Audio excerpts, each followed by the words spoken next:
Good morning everyone! Welcome to my channel and it's me again, ang inyong chismosong Kaalda Vlogger.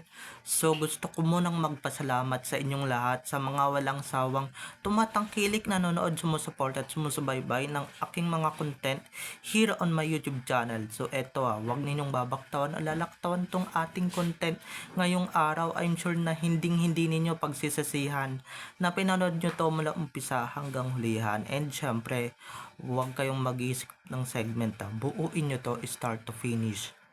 Kaya dumako na tayo sa ating main topic for today's video.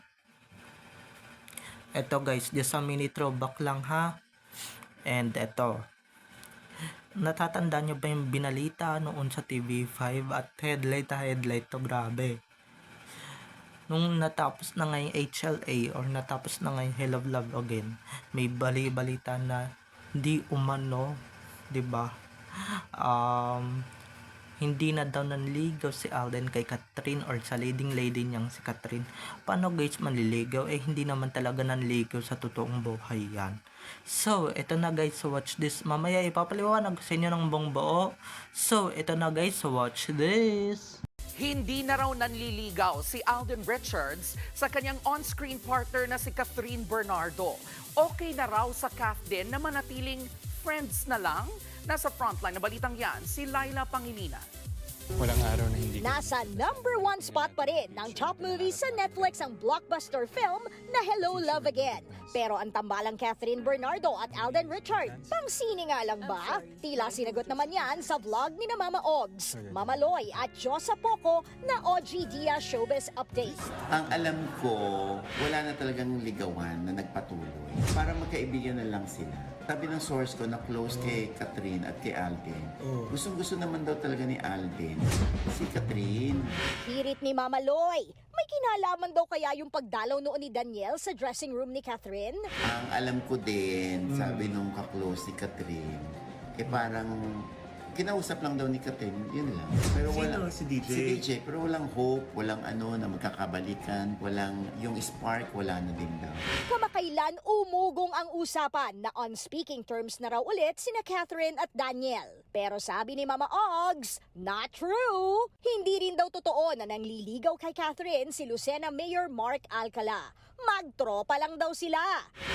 Kung ang Catherine ay friends lang, more than that naman daw ang Kim Pao.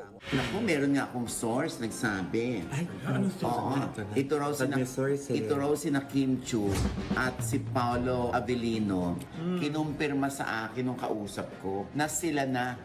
Pero para kay Mama Ogs, mas maganda pa rin kung mismong sina Kim at Paolo ang magbibigay ng confirmation. Nitong Sabado, spotted ang Kim Pao sa concert ng BINI sa Philippine Arena. Nagbabalita mula sa Frontline, Laila Pangilinan, News 5.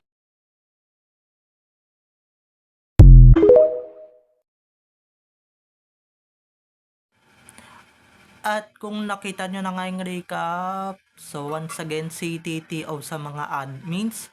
So ito na, dumako na tayo sa ating main topic for today's video. Ito nga guys, natatandaan nyo ba yung balita or yung ibinalita noon sa kahit sa ang channel GMA GT sa A to Z or sa Kapamilya channel or sa TV Patrol and dito nga sa TV5. Eto kalat to. During na natapos na yung HLA, yung movie nila Catherine Bernardo and Alden Richards. Ito na nga, may kumakalat-kalat ng balita na kaya nga hindi nga na-purso ni Alden yan sa KB or hindi nga na-purso yan. Kasi nga, 'di ba, hindi na natuloy yung panliligaw. Daw kuno, talaga ba? Ito lang ang sasabihin ko sa inyo. Ito lang talaga yung sasabihin ko sa inyo. Ba't nililigawan yan guys? Never naman nanligaw. Diyos ko. Never namang inuugnay lang yung pangalan dun sa tao. Nanliligaw na agad. Tapos alam nyo, alam ko dito nag-umpisa ma-disappoint yung mga KD fans or yung mga Katiden fans. Pero paano manliligaw? Paano itutuloy yung panliligaw? Never naman nanligaw, 'di ba? Or never naman manliligaw yan si Alden diyan kay KB. 'Di ba? Yung mga fans lang naman yung umaasa na magkakatotohanan yung dalawa, 'di ba? Without knowing na mag-asawa na talaga yan may asawa na yan si Alden, 'di ba? At si Catherine hindi naman yan break kay Daniel. So paano liligawan, 'di ba? Mga sila lang naman talaga yung mga tuktok ninyo, 'di ba? Kayo lang naman din talaga nagpapalala ng mga kabalyuan and syempre mga kagaguhan ninyo, 'di ba? Okay na sana matatapos na yung pelikula, pero yung pelikula may ganyan pang issue. 'Di ba? Na pinabalaanan nga na 'di ba? Hindi na tinuloy ni Alden or hindi na itinuloy ni Alden ang panliligaw ni um panliligaw ni panliligaw niya kay Kibi, 'di ba? Paano niya itutuloy? Paano niya ipupurso? Hindi naman talaga, never naman talagang nanligaw 'yan. 'Di ba? Never naman talagang ipupurso 'yan ng tao kung alam niyang showbiz lang lahat ng 'yan. Ito lang kasing mga fans na 'to ang lumalawak ang imagination or pinapalawak ang imahinasyon nila na nanliligaw na si Alden kay KB. Pero yung totoo naman pala, 'di ba? Hindi naman pala talaga nanliligaw. 'Di ba? Umasa din ba kayo? Umasa kayo sa mga pa-off-cam sweetness nila? Guys, 'di ba? Hindi din 'yun off-cam kasi kung off-cam lang 'yun, iisa lang ang camera at halatang-halata guys na hindi sila umaarte. Kasi guys, 'di ba? Ibahin natin yung mga kilos ni Alden during main Mendoza era. 'Yun talaga, 'di ba? 'Yun talaga totoong totoo yung silang dalawa lang walang camera. 'Di ba? Pero etong si KB ay 'di ba? At saka totoong niligawan ni Alden yan si Main. Hello sa mga hindi na sa mga bobo at tanga dyan sa buong mundo dito sa social media, 'di ba? Dito sa soft med world talagang naligaw talaga yan, 'di ba? At ba't niya liligawan yan? Nako, pagka nagkaanak yan, di ka pag nagkataon talagang ano yan, 'di ba? Buti na nga lang hindi natuloy at buti na nga lang nabasag yung mga kabalyuan ng mga kampo ng animalis dito sa social media or ng mga KD fans o ngayon away-away sila sa Twitter ngayon, 'di ba? Wala akong pakialam kahit na mag-away-away pa kayo, kahit na humantong pa kayo, kahit saan ninyo gustong humantong, 'di ba? Wala akong pakialam sa inyo basta kami yung mga ADN alam namin ng katotohanan. Kasi naman itong mga to, 'di ba? Gagawa-gawa lang ng pelikula yung dalawa, gagawa-gawa lang ng movie yung dalawa. Itong mga KB fans, itong mga Katiden fans, talagang umasa na pagkatapos ng pelikula magiging real life couple, 'di ba? Magkakaroon ng katotohanan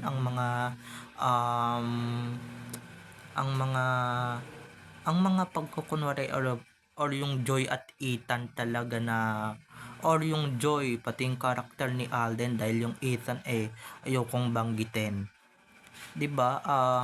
Yung Joy pati yung karakter ni Alden na doon sa HLG na umasa talaga sila ng magkakaroon talaga ng real life na ganun na istorya, pero hindi talaga. Binasag na mismo ni Alden talaga yung wildest dream ninyo na never talagang magkakatotoo or never talagang magkakaroon ng katotohanan. Matagal nang sinasabi yan ng mga love team na never talagang magkakaroon ng katotohanan ang mga ginagawa nila, okay? Pero guys, yung iba nga dyan nagkakatotohanan na like Alda, Blisken, 'di ba? Nagkatotohanan sila. At walang pakialam yung mga yun kahit na labanan nila yung management nila, okay?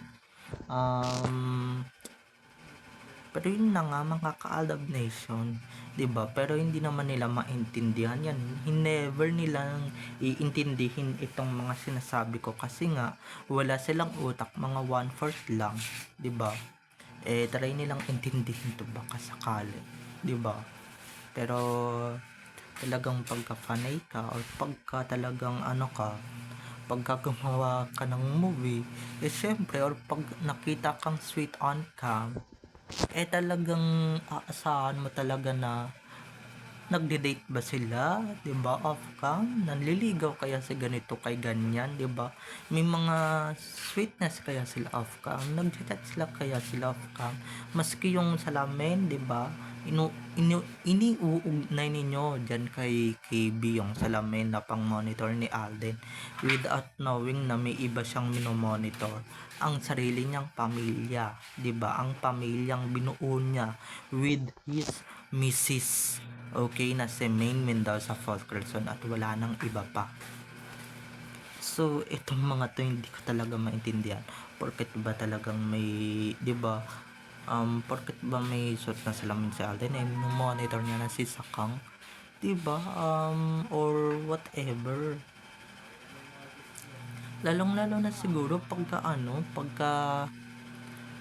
'di ba? Yung palagi inuugnay din naman nila dyan kay KB, 'di ba? Favorite song daw, 'di ba? Ganyan. Tas ayan, binasag tuloy ni Alden, 'di ba? Theme song ninyo ni hello, ang tumatatak sa utak niyan is God gave me you. Ang tumatak sa utak niyan at theme song nilang mag-asawa dahil ibinigay ng Diyos sa kanya si Maine, kaya ganyan, 'di ba mga ka-Alab Nation? Yun yung itatak ninyo sa kokote ninyo. Pero kung wala kayong kokote, katulad ng batang pinagalitan ko kanina, wala, 'di ba? Yung mga utak ninyo mga nasa talampakan din, 'di ba? Kaya hindi kayo nakakapag-isip ng tama, kaya nalipasan lang kayo ng gutom, kaya ganyan yung mga nasa utak ninyo o yung takbo ng utak ninyo, o kaya 'di ba naghahalusinate na kayo, palibhasa hindi kayo nakainom ng mga maintenance ninyo. Kaya ayan, kung ano na yung pumapasok sa utak ninyo, just like nung panahon ng cut din, 'di ba? Ito panahon ng cut din, maraming umasa, lalong-lalo na siguro yung mga lalong-lalo na yung nabalitaan na hiwalay na daw po yung Katniel. Maraming umasa na ay ganito, ganyan, na gagawa ng pelikula sila Alden at Catherine, 'di ba? Tapos sana in real life sila na. Marami akong nagbabasang ganyan, 'di ba? Pero kabogs, biglang nag-signing off yung dalawa doon sa characters nila. O 'di ba? Ibig sabihin ng pagsa-signing off nila or ng pagkakawala nila sa character nila is pagkakawala na rin nila sa mga sweetness nilang ipinapakita or sa mga sweetness nilang ipinapakita sa inyo. Dahil guys, that's the reality of life. Okay, that's the reality of life na never kayong aasa sa kanila or never kayong paaasahin ng dalawang yan. Kasi nga wala naman talaga kayong aasahan or wala naman talaga kayong dapat i-assume, 'di ba? Hindi kagaya namin na never kaming nag-assume, pero 'di ba may nangyayari in real life, 'di ba? Pero kayo na nag-a-assume, yan, marami na tuloy kaming naisampal sa inyo na katotohanan.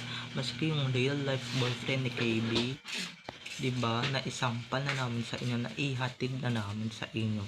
So tanggap-tanggap din naman ang pagkatalo, tanggap-tanggap din naman guys ng legit, okay, legit na balita, legit na information, 'di ba? Kung hindi ninyo matanggap yung mga legit information na yan, bahala kayo sa buhay niyo. Basta kami, kung ano nilabas namin, yun na yun. And syempre, kung ano talaga yung kung ano talaga yung lumabas sa amin. O baka mamaya may mambash na naman sa akin. At wala akong tagapagtanggol. Ako lang ang nagtatanggol sa sarili ko, okay? Palibhasa, take note lang ha. Ako lang mismo nagtatanggol sa sarili ko, okay? Kaya hindi na deadma ko na lang yung mga yan. Ito na yung proof, oh. Ayan na. Ayan na, nabalita na. Never talagang niligawan or never talagang liligawan ni Alden yan si KB. Kaya yung mga Kathleen fans dyan, kahit napupugin nyo ko, kahit na i-bash nyo ko ng i-bash ng todo-todo, wala akong pakialam. Wala na sa akin yan. 4 years na akong walang tagapagtanggol sa mga bashers ko. At 4 years na rin talaga akong nananahimik dito sa social media. Okay? So, wala na sa akin yun. Buti pa yung iba dyan pinagtatanggol, samantalang ako hindi. 'Di ba? Samantalang akong binabash, pinupupog, wala, 'di ba? Tahimik ka lang dapat. Ano ka lang dapat, wala ka lang kibo, 'di ba? So, ayun lang mga ka-ADN, okay? So, wag niyo nang ipagpilitan yung bawal talaga or yung hindi naman talaga dapat ipagpilitan pa. Yan yung isaksak ninyo sa kokote ninyo. Kung hindi pa kayo naniniwala, ay bala na kayo, 'di ba? Basta ako na ilabas ko na yung katotohanan na wala talagang KB and Alden Richard sa totoong buhay, okay? Dahil ang meron lang naman is Maine Mendoza and Alden Richard sa totoong buhay, okay? So babay na